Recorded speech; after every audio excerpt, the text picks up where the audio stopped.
자, 여러분 이번 시간에는요 제1장 거시경작의 성격과 방법 중에서요 2절에 해당하는 경작의 구분 간단하게 보도록 하겠습니다. 자, 우선 첫 번째는 경제학을 구분할 때 여기 나와 있는 가치 판단을 기준으로 해가지고요 실증경제학과 규범경제학으로 나타냅니다. 실증경제학이라는 것은 사실 그대로 팩트에 대해서 다루는 게 바로 실증경제학이다, 이렇게 생각을 하시면 되겠고요. 반면에 규범경제학이다라고 하면은요 주관적인, 요거는 이제 약간 좀 객관적이라 할 수 있을 거예요. 어떤 가치 판단에 의한 내용이 들어가고 있어요. 그래서 물가가 올라갔다 그러면 이 물가 올라간 게 야, 참을만 한가? 아니면 굉장히 심각한가? 그런 내용들을 우리가 파악할 수 있겠습니다. 자, 그래서 첫 번째 줄에 한번 보시죠. 자, 경작에서 경제 현상을 설명할 때 가치 판단이 개입되는가? 시간의 변동을 고려하는가? 연구 대상을 개인 또는 전체적인 걸로 나타내는가?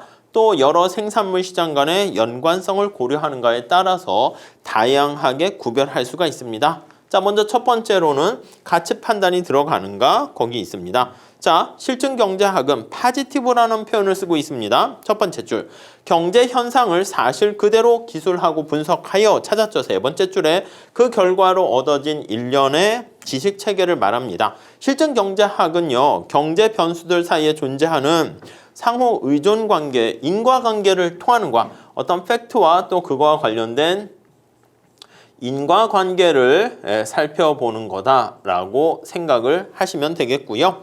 자, 그 변수들의 어떤 변화가, 어떤 외부 충격이 발생했을 때 어떻게 변하는가, 그걸 통해서, 그쵸, 우리가 경제학은 현실의 지금 상황만 보는 게 아니라 비슷한 유사한 사건이 발생했을 때 어떻게 될지 예측하는 측면도 담겨져 있다라고 보시면 되겠습니다.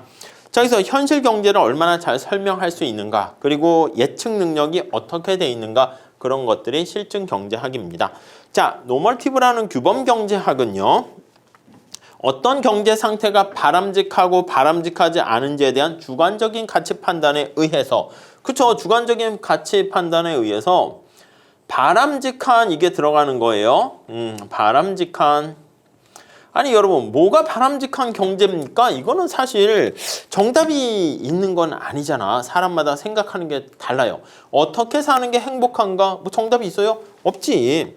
그래서 주관적인 가치 판단에 의해서 그걸 나타낼 수밖에 없고요.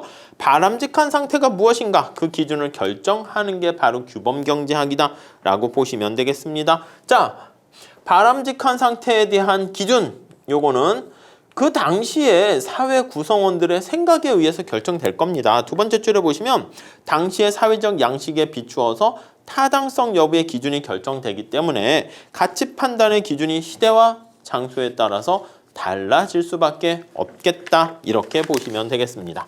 자, 그 다음 두 번째 한번 또 보도록 하겠습니다. 두 번째 판단 기준은요, 시간이 이제 어떻게 가미되는가, 거기에 들어갈 수가 있는 겁니다. 첫 번째 줄에 보시면, 자, 경제학의 분석 방법에 있어서 어떤 여건의 상황의 변동 또는 시간의 변화를 고려하는가에 따라서 정태 경제학, 정태 분석할 때 스태틱이라고 합니다. 네, 경제를 하고요. 아니, 거기 보시면 시간이 들어가는 과 다이나믹이라 할 수 있겠죠. 동태 경제, 이렇게 얘기를 할 수가 있습니다. 시간의 변화를 고려하지 않고 고려하고, 이렇게 정리하시면 되겠어요. 자, 그래서 거기 보시면은요, 세 번째 줄에 정태 경작은 경제가 어떤 상태에서 도달해 있는 균형 상태에서요, 벗어날 요인이 없는 그런 상태가 이제 균형인데, 상태에서 그 균형 상태죠. 외부 충격이 발생해서 그럼 다른 균형 상태로 변화하게 됩니다. 자, 그랬을 때 시간의 변화를 고려하지 않고 변화 전과 변화 후, 그냥 단순한 정태 분석이라는 것은 여기 나와 있는 정태적인 어떤 사진 생각하시면 돼. 아, 이 사람이 이렇게 생겼구나, 이렇게요, 이렇게. 근데 요거 하나 갖고는 좀 그러니까 우리가 비교 정학 분석이라 해. 변화 전과 여기 충격이 가미됩니다. 그랬을 때 어이구, 이 사람이 하루에 2만 보를 걸었더니 홀쭉해졌군, 이렇게요. 그 변화 전과 변화 후를 살펴볼 수 있겠죠. 자, 그래서 컴패러티브 정학 분석 이렇게 표현을 하게 됩니다. 자, 다이나믹이라는 것은 이제 시간이 감에 따라서 하나하나씩 분석을 하는 겁니다. 자, 그래서 동태경제학이라는 것은 시간의 변화를 고려해서 두 번째 단락에 있죠. 시간의 경과에 따라 변화하는 경제 현상 간의 상관관계를 밝히려는 분석 방법인데 어떤 상태에서 다른 상태로 이동하는 과정을 중시 여기는 거야. 지금 여기서는 과정이 아니라 얘가 before야. 그 이전의 상황에서 after입니다. 그 이후의 상황 두 개를 띡 이렇게 보는 거면은 우리가 여기 나와 있는 동태경작이다 하면은 요거 변화하는 과정을 시간마다 이렇게 쭉 보는 거야. 그러니까 이게 정태적인 어떤 스냅 사진이 아니라 요걸 나타내는 것은 우리가 동영상이다 이렇게 생각하시면 돼. 동영상은 막 움직이는 거 아니겠습니까? 그래서 이런 동영상을 통해서 하나하나 뭐가 변화해 가는 것을 살펴보는 것입니다. 자, 그걸 이제 동태 분석이라고 하고요. 자, 그래서 시간이 감에 따라서 그러한 변수들 간의 그 관계를, 상관관계를 분석하려고 하는 것이고, 이동하는 과정을 중시 여기는 거예요. 과정을 중시 여깁니다.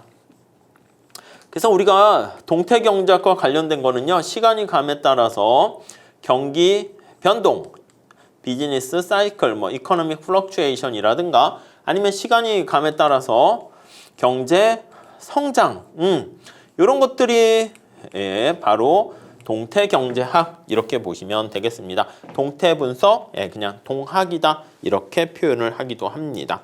자, 그래서 거기 보시면 정태경제학 밑에서 세 번째 줄에 소비, 생산, 교환, 분배 등의 어떤 작은 범주의 경제 현상을 분석한다라고 하면은 동태경제학은 주로 경기 변동, 경제 성장, 경제 발전 이렇게 시간을 가미시킨 거 그렇게 보시면 되겠습니다. 자, 그 다음에 이제 연구 대상과 관련해 가지고요 또 구별을 할 수가 있습니다. 아시겠지만은 미시경제학과 거시경제학, 우리는 미시경제학이 아니라 거시경제학 측면에서 살펴볼 텐데요. 미시경제는 작을 미자를 씁니다. 마이크로 이렇게 얘기를 하고요.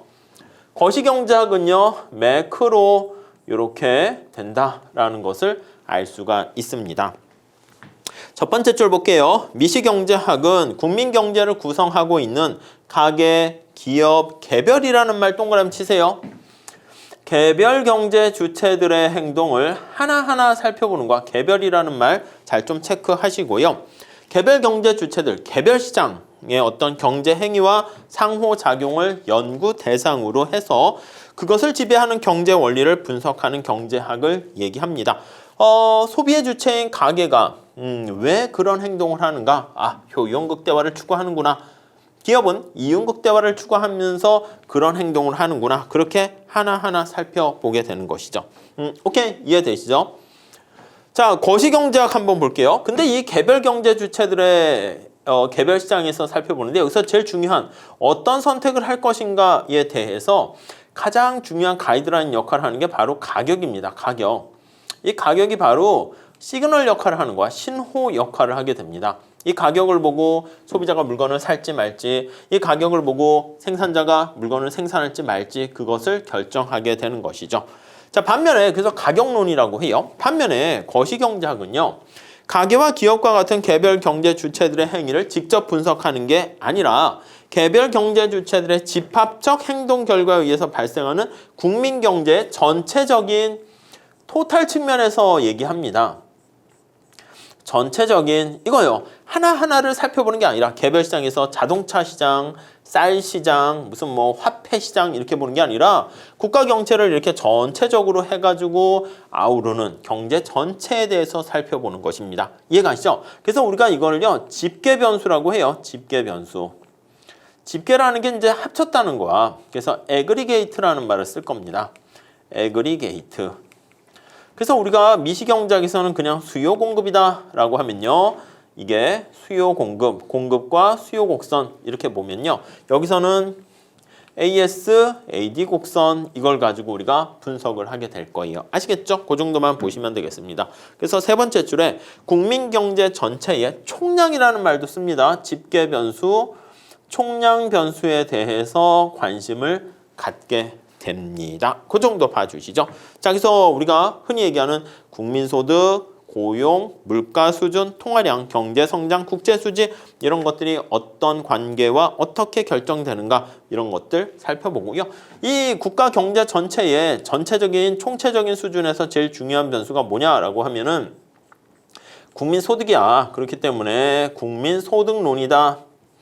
이렇게 얘기를 해요. 그래서 이게 제일 중요한 거죠. 미시경제학에서는 뭐가 제일 중요하다? 요 가격이라는 게 제일 중요합니다. 어떤 의사결정과 선택을 하는 데 있어서 제일 중요하기 때문에 가격론 이렇게 얘기합니다.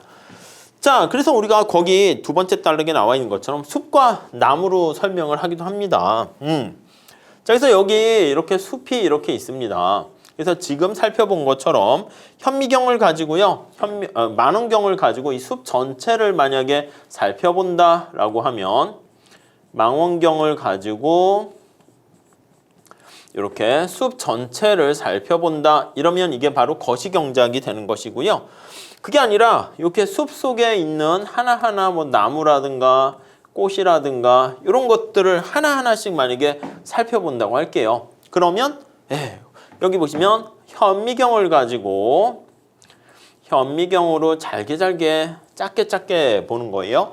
그래서 나무를 하나하나 살펴본다. 이렇게 분석을 하게 되면은 요거는 미시경제 접근법이다. 이렇게 보시면 되겠습니다. 자, 그리고 그 세 번째 단락에 보시면 여기 나와 있는 것처럼 나무들이 모여서 숲을 이룹니다. 자, 그러면 숲을 분석하려면 나무를 하나하나 쪼개서 분석하면은 그 숲을 정확하게 우리가 파악할 수 있을까요? 보통 그렇게 될 수 있다라고도 생각할 수 있어요. 그래서 우리가 어떤 컴퓨터라든가 이런 게 있으면 그거를 부품을 하나하나 뜯어서 보거나 아니면 우리가 콜라가 있으면 원심 분리기에 돌려가지고요. 그 성분이 어떻게 구성되어 있거나 그걸 다 보면은 그 자체를 알 수가 있겠죠. 근데 우리 저에 대해서 여러분들이 판단할 때 뭐 손가락 하나, 손톱 하나, 발톱 하나 뭐 이렇게 막 눈, 머리 이걸 다 분해해가지고 따로따로 보아서 더하면 제가 돼요? 아니요. 완전히 제가 된다고 볼 수도 없을 수 있어요. 그래서 우리가 미시 분석은 거시를 잘게 쪼개면 미시가 될 수 있을까라는 생각을 할 수 있는데 아닐 수도 있다. 그러니까 약간 환원주의라는 개체주의에 대해서 개체로 하나하나씩 보면 저절로 이렇게 합하면 이렇게 거시가 된다라는 거에 대해서 반대하게 되는 걸 알 수가 있고요. 그래서 이제 거시경제가 등장하는 거죠. 대표적인 사례가 구성의 오류다라고 보시면 되겠습니다. 구성원의 오류야. 부분적으로 봤을 때는 타당합니다. 우리가 흔히 얘기하는 게 절약의 역설, 저축의 역설 이렇게 얘기합니다. 자, 경기가 침체되고 뭐 이런 상황에서는요. 미래가 불확실할 때는 사람들이 절약과 저축을 하는 게 바람직하다 생각할 수 있는데 막상 그러한 행동이 다 모이게 되면 어떻게 됩니까? 그렇죠. 오히려 절약과 저축은커녕 국가 경제가 안 좋아져서 나의 저축하려는 그 크기 자체가 줄어들 수도 있게 되는 것입니다. 자, 그래서 부분적으로는 타당할 수 있지만 그게 전체적으로 봤을 땐 타당하지 않은 상황이 발생하게 되는 게 바로 구성의 오류 이렇게 보시면 되겠습니다. 그래서 거기 나와 있듯이 밑에서 세 번째 줄 구성의 오류는 너무 나무 하나하나에 집착하다 보면 숲 전체에서 일어나는 그런 현상을 잘 파악을 못할 수도 있다라고 보시면 되겠습니다. 자, 그 다음에 한번 보시면 자, 구분 기준을 시장의 연관성을 가지고 또 우리가 살펴볼 수 있습니다. 자, 우선 첫 번째 균형 잘 잡고 있습니다. 균형이라는 것은요. 거기 세 번째 줄 볼까요? 물리학에서 유래된 개념인데요. 자, 일반적으로 상반된 두 힘이 맞아 떨어진 상태를 균형이라고 얘기합니다. 다른 교란 요인이 없는 한 그 상태를 계속 유지하려고 하는 것을 균형이라고 하죠. 균형이라는 것은 변화할 만한 유인이 없는 상태를 우리가 바로 균형이다. 이렇게 보시면 될 것 같습니다. 근데 이해하시겠죠? 자, 그래서 균형 자체도 이제 의미가 있는 겁니다. 자, 그런데 거기 보시면은요. 두 번째 줄.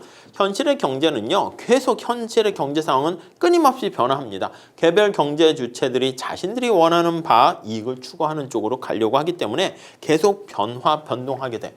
바람직한 어떤 상태에 도달했을지라도 어떤 상황이 바뀌거나 외부적인 충격이 바뀌게 되면은 거기 나와 있는 것처럼 그 상태에서 가만히 있으려고 하는 게 아니라 또 다른 상태로 가려고 합니다. 자, 그래서 여러 가지 요인들이 변화하게 되면 수평적인 균형 상태 아니면 어떤 또 다른 그냥 균형 상태라고 보시면 되겠습니다. 이동하게 되면은 그런 상태를 두 개 비교하게 되는 분석을 하게 되는데 그게 이제 우리가 비교 정학 아니면 비교 정태 분석 이렇게 비교 분석을 합니다. 그래서 변화 전과 before, 변화 후가 어떻게 달라졌나. 우리 거시경제학에서도 할 겁니다. 정부가 지금 균형 상태가 별로 좋지가 않습니다. 만약에 경기가 침체돼 있어서 실업자들이 많아지고 고용률이 떨어지는 그런 상태에서는 정부가 뭔가 개입을 해가지고 또 다른 상태로 가려고 합니다. 예, 그랬을 때 정부가 개입을 했어. 정부 지출을 증가시켰어. 그랬을 때 예, 경제에 미치는 효과를 살펴봐요. 두 개 충격이 발생하기 전, 정부 정책을 실시하기 전과 후를 같이 비교한다. 이렇게 보시면 될 것 같습니다. 자, 그랬을 때 우리가 부분 균형 분석이라고 합니다. 이게 파셜이라고 해요. 그러면 어떤 개별 시장 부분 하나하나 놓고 보는 거예요. 반면에 제너럴입니다. 제너럴. 일반 균형 분석이다라고 하면 이게 이제 미시에서도 일반 균형 이론 이런 거 하잖아요. 그렇게 하면은 모든 시장 부분의 합이라고 할 수 있겠죠. 모든 시장을 동시에 같이 분석하게 되는 게 일반 균형 분석이다. 이렇게 보시면 될 것 같습니다. 아시겠죠? 네, 그 정도 정리하시면 되겠습니다. 자, 여기서 밑에서 세 번째 줄 보시면 부분 균형 분석은 다른 부분은 관심 없는 건 고정되어 있는 거야. 관심 없는 다른 영역은 부분은 시장이라든가 관심 없는 부분은 일정하다라는 가정 그게 깔려 있어요.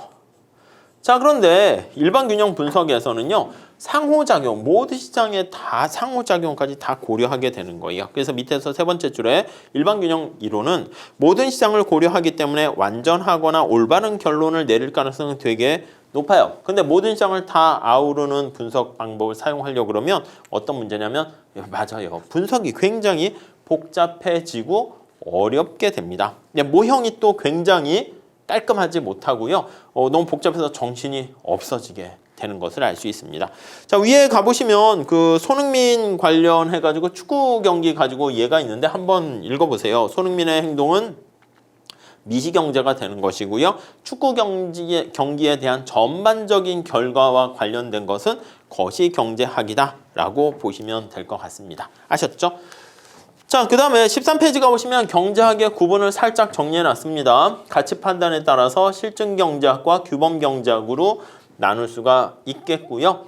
여기 나와 있는 것처럼 뭐 세금을 낮추고 등등등 이렇게 하게 되면 사람들이 어떻게 행동할 것인가 이건 어떤 팩트라고 볼 수 있습니다.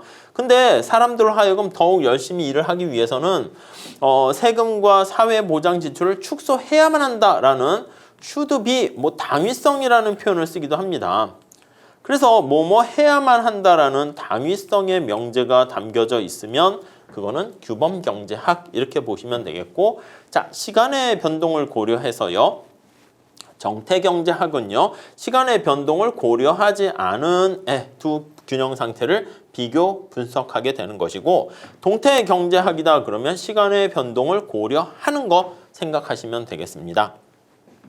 미시경제학은요. 개별이라는 말이 들어가 있는 걸 잘 보셔야 돼. 개별 경제 주체들의 행위와 그 개별 경제 주체들 간의 어떤 상호작용을 연구 대상으로 하는데, 거시경제학은요. 개별 경제 주체들로 구성된 이건 중요한 게 아니고요. 국민 전체적인 현상을 다룬다라고 보시면 되겠습니다.